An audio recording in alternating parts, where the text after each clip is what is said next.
नमस्कार मेरे डर, रहस्य और सस्पेंस के चाहने वालों। आप सुन रहे हैं अंतरिज्ञान और आज की ये कथा आपको उस अंधेरे दरवाजे तक ले जाएगी जहां इंसानी लालच, तांत्रिक शक्ति और एक दिव्य स्त्री सत्ता का अपमान मिलकर ऐसा अभिशाप जन्म देते हैं जो सिर्फ एक आदमी को नहीं, पूरे वन, पूरे गांव और हर उस आत्मा को निगल सकता है जो उसके रास्ते में आ जाए।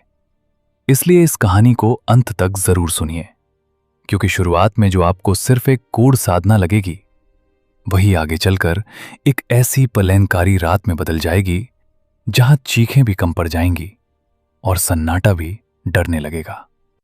ये कहानी है एक तांत्रिक की, जिसने अमर होने की चाह में देव शक्ति को अपने अधीन करने की भूल की, और एक ऐसी देव यक्षिणी की जो करुणा की मूर्ति भी थी और विनाश की ज्वाला भी। कहते हैं बहुत समय पहले पहाड़ों और काले वनों से घिरे एक भूले बिसरे क्षेत्र में एक शमशान था, जहां रात ढलते ही हवा अपना रास्ता बदल देती थी। वहां चिताओं की राख ठंडी होने के बाद भी मिट्टी देर तक तपती रहती थी और पेड़ों पर बैठे पक्षी सूरज डूबने के बाद उस दिशा में देखना तक छोड़ देते थे। उसी शमशान के किनारे टूटी समाधियों, बिखरी अस्थियों और राख से बने गोल चिन्हों के बीच बैठा रहता था एक तांत्रिक, जिसका नाम था काल भैरव। कभी लोग कहते थे कि वो एक महान साधक था। वो उन दुर्लभ साधकों में से था जो आत्मा, तत्व और मंत्र के सूक्ष्म रहस्यों को समझने लगे थे। लेकिन जैसे जैसे उसकी सिद्धियां बढ़ीं, वैसे वैसे उसके भीतर का मनुष्य सूखता गया। साधना विनम्रता नहीं लाई, अहंकार लाई। तपस्या ने उसे प्रकाश नहीं दिया, शक्ति का नशा दिया। और फिर एक रात उसे एक ऐसा गूढ़ ग्रंथ मिला जिसके पन्ने समय से नहीं, किसी श्राप से पीले पड़े लगते थे। उस ग्रंथ पर उंगलियां फेरते ही उसके नाखूनों के नीचे अजीब जलन होने लगी, जैसे अक्षर स्याही से नहीं, किसी दबी हुई आत्मा के रक्त से लिखे गए हों। उसमें एक भयानक रहस्य दर्ज था। यदि कोई साधक एक विशेष देव यक्षिणी को मंत्रबद्ध करके उसके दिव्य तेज को 100 बार अपने अनुष्ठानों में बांध ले, तो उसके भीतर एक ऐसी अग्नि जागती है जिसे मृत्यु भी बुझा नहीं सकती। वही अग्नि उसे सामान्य मनुष्य से ऊपर उठा सकती है, देह को नश्वरता से परे ले जा सकती है और काल पर विजय दिला सकती है। काल भैरव की आंखें ये पढ़ते ही बदल गईं। उसके भीतर भय नहीं उठा, पागल उत्साह उठा। उसे लगा यही वो रहस्य है जिसके लिए वो जन्मा है। यही वो मार्ग है जो उसे मनुष्य से ऊपर, देवताओं के बराबर या शायद उनसे भी भयावह बना देगा। उस रात के बाद उसकी हर साधना बदल गई। अब वो मुक्ति के लिए नहीं बैठता था, अमरता के लिए बैठता था। अब वो ईश्वर को पाने नहीं, ईश्वर जैसी शक्ति हथियाने की चाह में मंत्र जपता था। रात दर रात वो शमशान में तंत्र मंडल बनाता, राख अपने शरीर पर मलता, खोपड़ियों में तेल भरकर अग्नि जलाता और उन अदृश्य शक्तियों को पुकारता जो साधक की नीयत देखकर वरदान भी देती हैं और उसी नीयत पर उसका सर्वनाश भी लिख देती हैं। आखिर वो अमावस्या भी आ गई, जब आकाश पर चांद का एक टुकड़ा तक नहीं था और हवा में ऐसी सड़ी हुई गंध थी जैसे कई अधजले संस्कार एक साथ राख बनकर भटक रहे हों। उस रात काल भैरव ने शमशान की काली मिट्टी पर अपने रक्त से मंडल बनाया। चारों दिशाओं में अस्थियों के स्तंभ खड़े किए। बीच में एक लौ जलाई जो हवा न होने पर भी कांप रही थी। उसके होंठों से मंत्र निकले तो लगा जैसे शमशान की जमीन के नीचे सोई हुई स्मृतियां करवट बदल रही हों। पेड़ों की ऊपरी डालियों पर लटके चमगादड़ बेचैन होकर फड़फड़ाने लगे। दूर कहीं सियार रोए। फिर अचानक राख उड़ने लगी, पहले धीमे, फिर गोल गोल, फिर ऐसे जैसे किसी अदृश्य पांव ने उस मंडल के चारों ओर चक्कर लगाना शुरू कर दिया हो। काल भैरव ने आंखें खोलीं और उसी क्षण उसे सुनाई दी पायल की बहुत धीमी, बहुत ठंडी, बहुत अस्वाभाविक झंकार। उसकी धड़कन एक पल के लिए थम गई। वो जान गया, जिस सत्ता को बुलाने के लिए उसने वर्षों की तपस्या, पाप और पागलपन समर्पित किया था, वो आ चुकी है। शमशान की हवा में एक साथ दो गंधें घुल गईं, चंदन की और ताजे रक्त की। फिर अंधेरे के भीतर एक आभा उभरी, इतनी सुंदर कि उसे देखकर मन नतमस्तक हो जाए, और इतनी भयावह कि उसी क्षण आत्मा भाग ना चाहे। वो थी वसुधारा देवयक्षिणी। उसके मुख पर चंद्र जैसी शांति थी, पर आंखों में सदियों का दुख। उसकी उपस्थिति से कुछ पल के लिए पूरा शमशान स्थिर हो गया, मानो समय ने अपनी चाल रोक दी हो। लेकिन काल भैरव की आंखों में श्रद्धा नहीं जगी, केवल लालच जगा। उसे उस दिव्यता में देवी नहीं दिखी, अमरता की सीढ़ी दिखी। और यही वो क्षण था जहां एक साधक पूरी तरह तांत्रिक बन गया, और एक पवित्र शक्ति की उपस्थिति आने वाले विनाश का पहला संकेत बन गई। वसुधारा देवयक्षिणी की आभा शमशान के बीचों बीच खड़ी थी। चारों ओर राख, टूटी चिताएं और हवा में फैली उस विचित्र सुगंध के बीच उसकी उपस्थिति किसी स्वप्न की तरह लग रही थी। लेकिन वो स्वप्न नहीं थी, वो एक ऐसी सत्ता थी जो सदियों से साधकों की तपस्या पर प्रकट होती थी, करुणा देने के लिए, मार्ग दिखाने के लिए। पर उस रात उसके सामने बैठा साधक वो नहीं था जो मुक्ति चाहता हो। वो बैठा था काल भैरव, जिसकी आंखों में तपस्या से अधिक लालच था। उसकी पुतलियां उस दिव्य स्त्री को देख रही थीं, जैसे कोई शिकारी जंगल में उतर आए दुर्लभ हिरण को देखता है। कुछ पल के लिए दोनों के बीच एक लंबा मौन फैल गया। शमशान का सन्नाटा भी जैसे उस दृश्य को देख रहा था। वसुधारा की आंखों में एक गहरी करुणा थी, जैसे वो पहले ही समझ चुकी हो कि ये साधक उस शक्ति के योग्य नहीं है जिसे वो पाने चला है। उसने शांत स्वर में कहा, साधक, तुम्हारी साधना ने मुझे यहां बुलाया है, पर जो तुम्हारे भीतर उठ रहा है वो साधना नहीं, इच्छा है। सावधान रहो। दिव्य शक्तियों को बांधने का प्रयास साधक को साधक नहीं रहने देता। उसके शब्दों में चेतावनी थी, लेकिन काल भैरव के कानों तक केवल एक ही बात पहुंची, वो प्रकट हो चुकी है। उसके चेहरे पर एक विचित्र मुस्कान उभरी। वो धीरे धीरे खड़ा हुआ और उसके हाथ में पकड़ी अस्थि माला हल्की हल्की हिलने लगी। उसके होंठों से मंत्र निकले, धीमे, भारी और किसी अंधे कुएं की गूंज जैसे। हर मंत्र के साथ शमशान की हवा थोड़ी और भारी हो जाती थी। राख मंडल के चारों ओर घूमने लगी। वसुधारा की भौहें हल्की सिकुड़ी। उसे अब समझ आ गया था कि ये साधक आशीर्वाद नहीं चाहता, वो उसे बांधना चाहता है। उसने फिर कहा, रुको, अभी भी समय है। जो मार्ग तुम चुन रहे हो वो शक्ति नहीं, अभिशाप देगा। पर काल भैरव अब उस बिंदु पर पहुंच चुका था जहां चेतावनी भी आग में घी बन जाती है। उसने अपने हाथ की हड्डी की छड़ी जमीन पर दे मारी। मंडल की रेखाएं अचानक लाल चमकने लगीं। चारों दिशाओं में रखी खोपड़ियों की लौ एक साथ तेज भड़क उठी, और फिर हवा में कुछ टूटने जैसा हुआ। एक अदृश्य जाल मंत्रों की ध्वनि से बना हुआ वसुधारा की आभा के चारों ओर कसने लगा। उस क्षण पहली बार देवयक्षिणी की आंखों में करुणा की जगह क्रोध की चमक आई। उसकी देह के चारों ओर प्रकाश कांपा, जैसे कोई नदी बांध में कैद होने से पहले उफन उठती है। उसने एक कदम पीछे हटना चाहा, लेकिन मंत्र बंधन ने उसे रोक लिया। काल भैरव की आंखों में पागलपन उतर आया। उसे लगा पहला बंधन सफल हो गया है। उसके भीतर एक जंगली खुशी उठी, जैसे वो सचमुच अमरता की पहली सीढ़ी चढ़ चुका हो।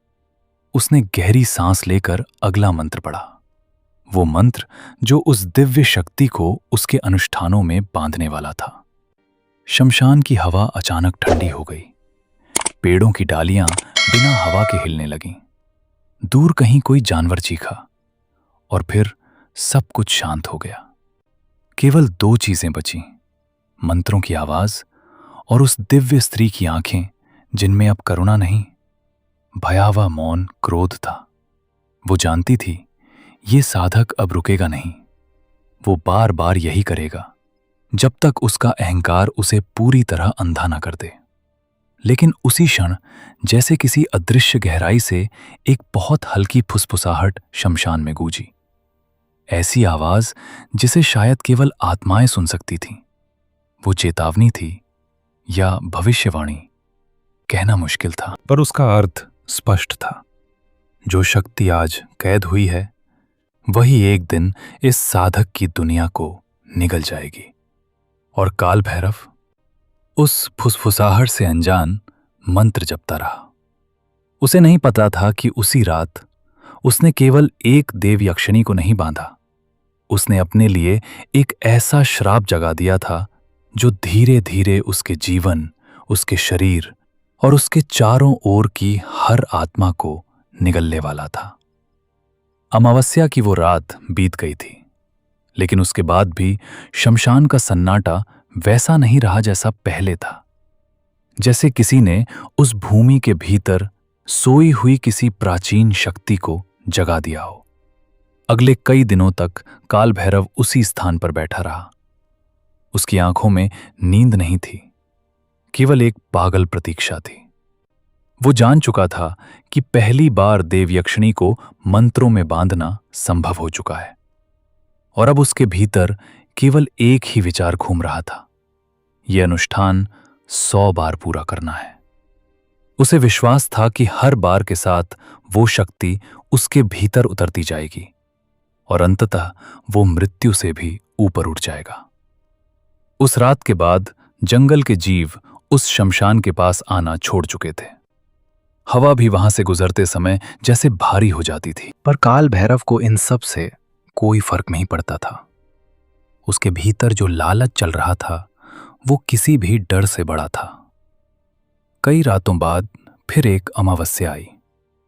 आकाश पहले से भी अधिक अंधेरा था। बादलों ने चांद को पूरी तरह निगल लिया था। शमशान की टूटी समाधियों के बीच काल भैरव ने फिर वही मंडल बनाया, लेकिन इस बार वो पहले से अधिक बड़ा था।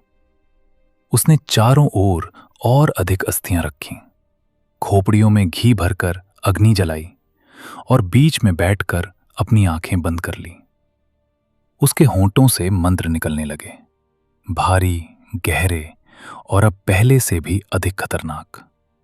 हर शब्द जैसे हवा को काटता हुआ निकल रहा था। धीरे धीरे जमीन के ऊपर हल्की धुंध फैलने लगी।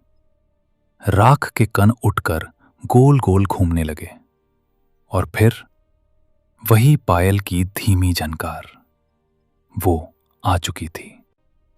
वसुधारा देवयक्षिणी फिर उसी मंडल के सामने प्रकट हुई। इस बार उसका चेहरा पहले जैसा शांत नहीं था। उसकी आंखों में अब एक गहरी कठोरता थी, जैसे वो जानती हों कि ये साधक अपनी सीमा पार कर चुका है।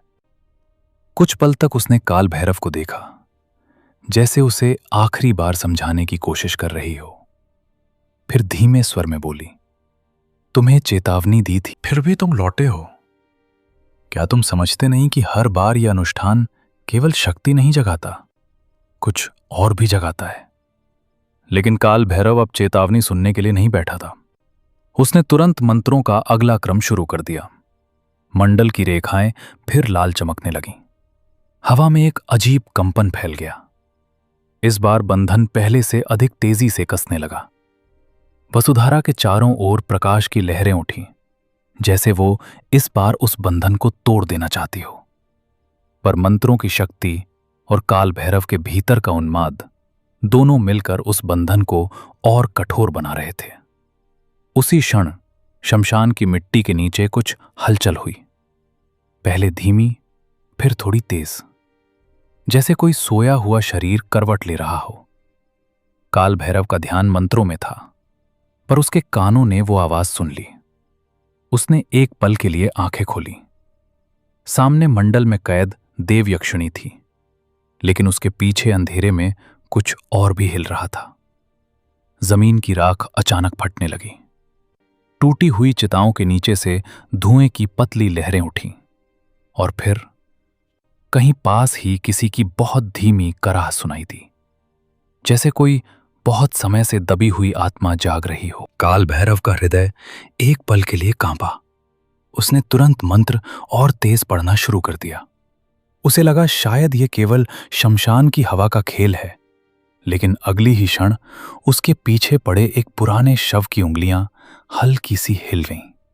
शमशान में सोई हुई कई आत्माएं जो वर्षों से शांत थीं, अब जैसे उस अनुष्ठान की आग से करवट लेने लगी थीं। वसुधारा ने यह सब देखा और उसकी आंखों में पहली बार भय की झलक आई। उसने कठोर स्वर में कहा, तुम समझ नहीं रहे काल भैरव, तुम केवल मुझे नहीं बांध रहे, तुम उन सबको जगा रहे हो जो इस भूमि में सोए हुए हैं। लेकिन काल भैरव अब पीछे लौटने वाला नहीं था। उसकी आंखों में एक उन्मादी चमक थी। उसे लगा ये सब उस शक्ति का संकेत है जिसे वो प्राप्त करने जा रहा है। उसे नहीं पता था कि ये संकेत शक्ति का नहीं, प्रलय का था। और जैसे ही दूसरा अनुष्ठान पूरा होने के करीब पहुंचा, शमशान की जमीन के नीचे से एक ऐसी आवाज उठी जिसे सुनकर पहली बार खुद काल भैरव की रीढ़ में ठंडक दौड़ गई। वो आवाज किसी जीवित इंसान की नहीं थी, बल्कि किसी ऐसी चीज की थी जो बहुत समय पहले मर चुकी थी, लेकिन अब फिर जाग रही थी। दूसरे अनुष्ठान के बाद कई दिनों तक काल भैरव के भीतर एक अजीब बेचैनी बनी रही। वो साधक था, डरपोक नहीं, फिर भी उस रात की वो कराहती आवाज उसके कानों में बार बार गूंजती रहती। कभी कभी उसे लगता जैसे शमशान की मिट्टी के नीचे कोई हलचल अब भी चल रही है। रात को जब हवा पेड़ों की सूखी डालियों से टकराती तो उसे लगता कोई धीमे धीमे उसका नाम पुकार रहा है, लेकिन उसके भीतर का लालच डर से कहीं ज्यादा मजबूत था। वो खुद को बार बार समझाता, ये सब भ्रम है। तांत्रिक अनुष्ठानों में ऐसी अनुभूतियां होना स्वाभाविक है। असली सत्य तो वो शक्ति है जो हर बार उसके भीतर उतर रही है। और फिर एक और अमावस्या आ गई। वो रात पहले से भी भारी थी। आकाश में बादल ऐसे जमा थे जैसे किसी ने पूरे आकाश को काले कपड़े से ढक दिया हो। हवा में गीली राख और सड़न की गंध खुली हुई थी। उस शमशान में जहां कभी कभी कुत्ते और सियार घूमते दिखाई देते थे, अब कई दिनों से कोई जीव नहीं आया था, जैसे पूरा जंगल उस जगह से दूरी बना चुका हो। लेकिन काल भैरव उस रात फिर उसी स्थान पर पहुंचा। इस बार उसका चेहरा और भी कठोर था। उसकी आंखों के नीचे काली परछाइयां उतर आई थी और उसके माथे पर तिलक की जगह राख की मोटी रेखा थी। उसने पहले से भी बड़ा मंडल बनाया। इस बार उसने अपने रक्त से नहीं, बल्कि एक पुराने शव की राख मिलाकर उस मंडल को पूरा किया। चारों दिशाओं में उसने अस्थियों के ढेर लगाए और उनके ऊपर छोटी छोटी लौ जलाई। कुछ ही पलों में पूरा शमशान फिर उसी भयानक अनुष्ठान के लिए तैयार हो चुका था। काल भैरव बीच में बैठा और मंत्रों का तीसरा क्रम शुरू हुआ। उसकी आवाज अब पहले से ज्यादा भारी और खुरदुरी हो गई थी। हर शब्द जैसे किसी गहरी खाई से निकलकर हवा में फैल रहा था। मंत्रों की गूंज के साथ हवा फिर कांपने लगी, राख फिर उठने लगी और कुछ ही क्षणों में वही परिचित झंकार, पायल की धीमी ठंडी ध्वनि शमशान में फैल गई। वसुधारा देवयक्षिणी फिर प्रकट हुई, लेकिन इस बार उसका चेहरा बदल चुका था। उसकी आंखों में अब न करुणा थी न चेतावनी। वहां केवल एक गहरा मौन क्रोध था, जैसे वो जान चुकी हो कि ये साधक अपनी सीमा पार कर चुका है और अब उसे रोकना संभव नहीं। उसने काल भैरव को देखा, फिर शमशान की मिट्टी को, और धीमे स्वर में कहा, तुम्हें अब भी समझ नहीं आया? हर बार जब तुम ये बंधन करते हो, इस भूमि के नीचे जो सोया है वो और जागता है। लेकिन काल भैरव के होठों पर एक विकृत मुस्कान फैल गई। उसने बिना उत्तर दिए अगला मंत्र पढ़ना शुरू कर दिया। इस बार मंत्रों की ध्वनि पहले से अधिक तीखी थी। मंडल की रेखाएं अचानक लाल चमकने लगीं हवा भारी हो गई और तभी जमीन के नीचे से एक धीमी थरथराहट उठी। पहले हल्की, फिर थोड़ी और तेज, जैसे कोई भारी चीज धीरे धीरे मिट्टी को धकेल रही हो। काल भैरव के पीछे पड़ी एक पुरानी चिता अचानक चरमराई। राख का ढेर थोड़ा सा खिसका और उसके नीचे से एक काली जली हुई हड्डी बाहर दिखाई देने लगी। काल भैरव का ध्यान मंत्रों में था, लेकिन उसकी आंखों ने वो दृश्य देख लिया। उसकी धड़कन एक पल के लिए रुक गई। उसी क्षण शमशान के दूसरे कोने से भी मिट्टी फटी। एक और पुरानी चिता हिली, फिर तीसरी, और अचानक ऐसा लगा जैसे पूरा शमशान किसी अदृश्य सांस के साथ धीरे धीरे उठ रहा हो। चारों ओर से कराहने की आवाजें आने लगीं, बहुत धीमी, बहुत टूटी हुई, जैसे किसी ने वर्षों से बंद पड़े गले को जबरदस्ती बोलने पर मजबूर कर दिया हो। काल भैरव की उंगलियां एक पल के लिए कांपीं, लेकिन उसने तुरंत मंत्र और तेज पढ़ना शुरू कर दिया। उसे लगा अगर वो रुका तो ये सब टूट जाएगा। और तभी उसके ठीक पीछे पड़ी एक जली हुई देह अचानक हिल गई। उसकी गर्दन धीरे धीरे एक ओर मुड़ी, जैसे वो किसी को देखना चाहती हो। शमशान की हवा अचानक बर्फ जैसी ठंडी हो गई। वसुधारा की आंखों में पहली बार भय की झलक आई। उसने एक कठोर स्वर में कहा, अब भी रुक जाओ, अभी भी सब कुछ पूरी तरह नहीं जागा है। लेकिन काल भैरव अब उस बिंदु पर पहुंच चुका था जहां इंसान लौटना भूल जाता है। उसकी आंखों में पागलपन की चमक थी।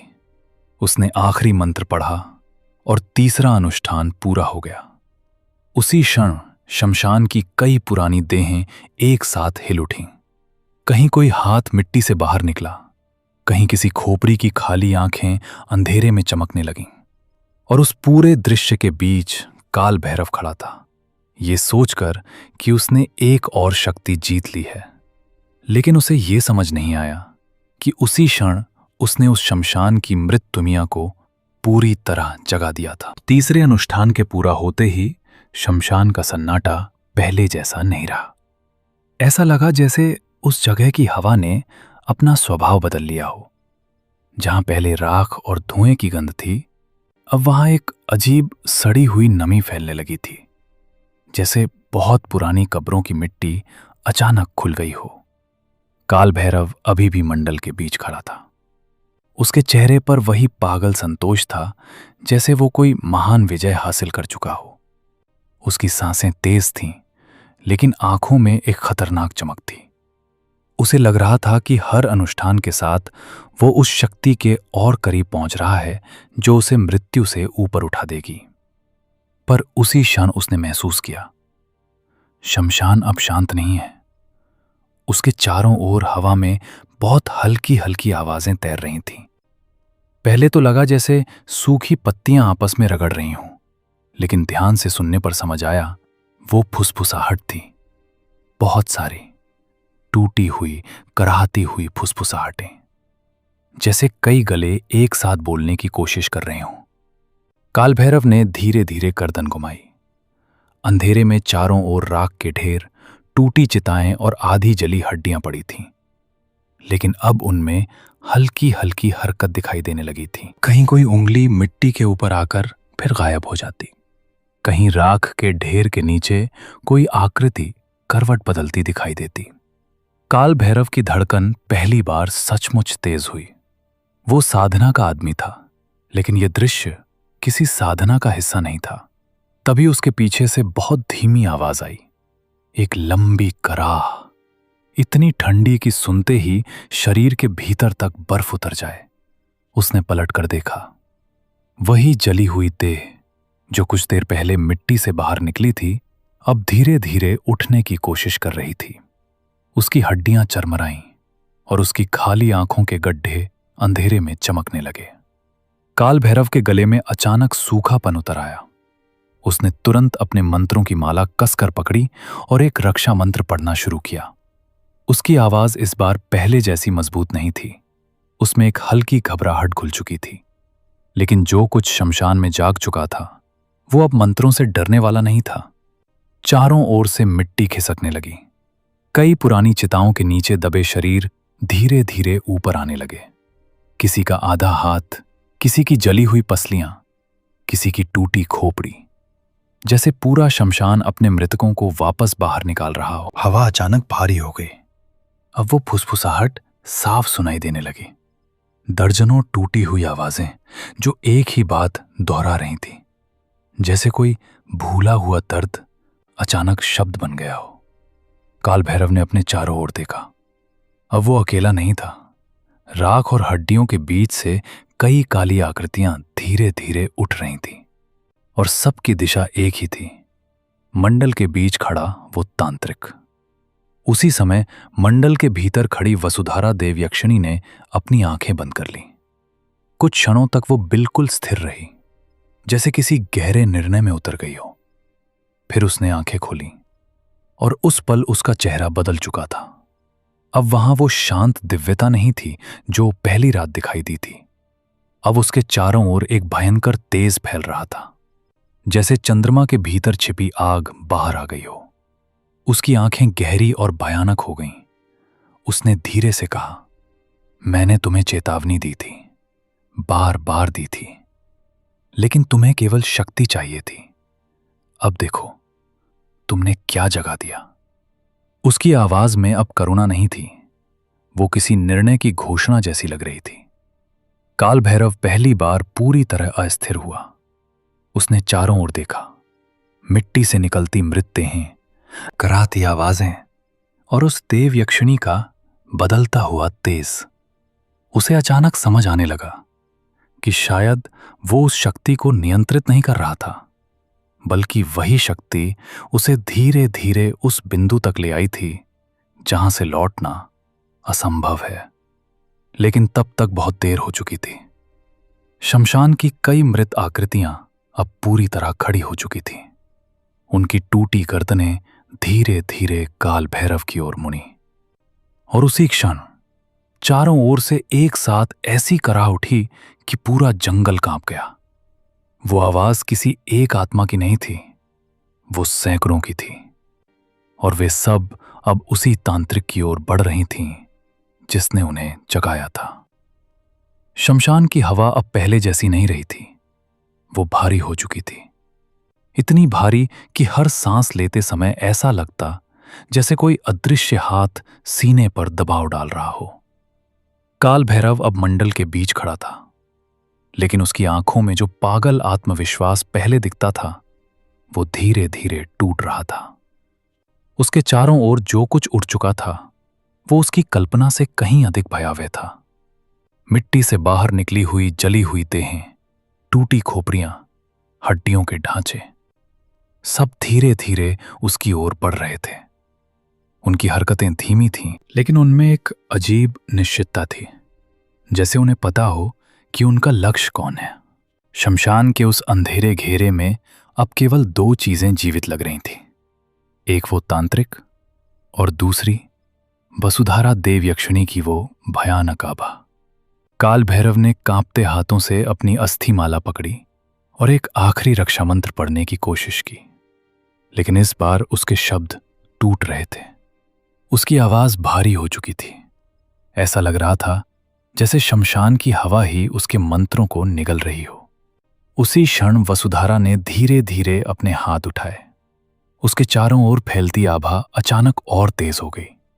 वो अब पहले जैसी दिव्य स्त्री नहीं लग रही थी, वो किसी प्राचीन शक्ति का भयानक रूप बन चुकी थी।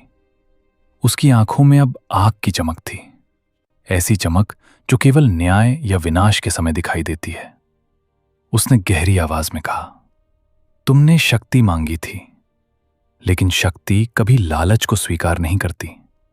तुमने मुझे बांधने की कोशिश की, लेकिन तुम भूल गए कि देवताओं की शक्ति कभी कैद नहीं होती, वो केवल प्रतीक्षा करती है सही क्षण की। उसके शब्द शमशान में गूंज उठे। उसी क्षण जमीन के नीचे से उठती सारी मृत आकृतियां एक पल के लिए स्थिर हो गईं, जैसे किसी आदेश की प्रतीक्षा कर रही हों। काल भैरव ने भय से देवयक्षिणी की ओर देखा। अब उसे पहली बार समझ आया कि वो जिस शक्ति को नियंत्रित करने का भ्रम पाल रहा था, वो शक्ति वास्तव में उसे धीरे धीरे उसी अंत की ओर धकेल रही थी जहां से कोई साधक कभी वापस नहीं लौटता। उसने जल्दी जल्दी कुछ मंत्र पढ़ने की कोशिश की, शायद आखिरी बार उस बंधन को मजबूत करने के लिए, लेकिन अब बहुत देर हो चुकी थी। वसुधारा की आंखों से एक तेज प्रकाश निकला और उसी क्षण मंडल की लाल रेखाएं एक एक करके टूटने लगीं, जैसे किसी ने मंत्रों की सारी शक्ति को एक ही पल में नष्ट कर दिया हो। काल भैरव के पैरों के नीचे की मिट्टी कांप गई। चारों ओर से उठी हुई मृत देहें अब और करीब आ चुकी थीं। उनकी टूटी गर्दनें, जले हुए हाथ और खाली आंखों के गड्ढे सीधे उसी तांत्रिक को देख रहे थे जिसने उन्हें जगाया था। फिर अचानक वसुधारा ने अपना हाथ नीचे कर दिया, बस इतना सा इशारा, और शमशान की सारी मृत आकृतियां एक साथ काल भैरव की ओर बढ़ पड़ीं। उस रात शमशान में जो हुआ उसे किसी इंसान ने अपनी आंखों से नहीं देखा, केवल जंगल ने सुना। एक लंबी भयानक चीख जो अंधेरे को चीरती हुई दूर तक फैल गई। वो चीख धीरे धीरे कराह में बदली और फिर अचानक सब कुछ शांत हो गया। अगली सुबह जब सूरज उगा तो उस शमशान में फिर वही सन्नाटा था जैसा पहले हुआ करता था। मिट्टी फिर शांत थी, राख फिर स्थिर थी और पेड़ों पर बैठे पक्षी फिर उसी दिशा में देखने लगे थे। लेकिन मंडल के बीच एक जगह की मिट्टी थोड़ी धसी हुई थी, जैसे किसी भारी चीज को जमीन ने अपने भीतर निगल लिया हो। और कहते हैं उस दिन के बाद उस शमशान में कभी किसी तांत्रिक ने अनुष्ठान करने की हिम्मत नहीं की, क्योंकि रात के सन्नाटे में कभी कभी आज भी वहां पायल की बहुत धीमी झंकार सुनाई देती है, और उसके बाद मिट्टी के नीचे से आती एक बहुत कमजोर टूटी हुई कराह, जैसे कोई अब भी उस अंधेरे में कैद हो, उस शक्ति के साथ जिसने उसे उसी लालच की सजा दी जिसके लिए उसने सब कुछ दांव पर लगा दिया था। और यही था उस शमशान की वो भयावह कथा, जहां एक तांत्रिक की लालच भरी साधना ने ऐसी शक्ति को जगा दिया जिसे कोई भी इंसान कभी नियंत्रित नहीं कर सकता। कहते हैं शक्ति हमेशा साधक की नीयत को पहचान लेती है, और जब नीयत में अहंकार आ जाए तो वही शक्ति वरदान नहीं अभिशाप बन जाती है। शायद इसी कारण आज भी कई पुराने शमशानों और जंगलों के बारे में कहा जाता है कि वहां कुछ शक्तियां केवल तपस्या से नहीं बल्कि विनम्रता से ही शांत रहती हैं। अगर आपको ऐसी ही रहस्यमयी, डरावनी और सच्ची लगने वाली कथाएं सुनना पसंद है तो अंतरिक ज्ञान को अभी सब्सक्राइब कर लीजिए, वीडियो को लाइक कीजिए और बेल आइकन जरूर दबाइए ताकि अगली डरावनी कहानी की आहट आप तक सबसे पहले पहुंच सके। क्योंकि अगली बार हम आपको ले चलेंगे एक ऐसी जगह जहां लोग कहते हैं कि रात के बाद वहां इंसान नहीं केवल परछाइयां चलती हैं। तब तक के लिए सावधान रहिए और जुड़े रहिए अंतरिक ज्ञान के साथ।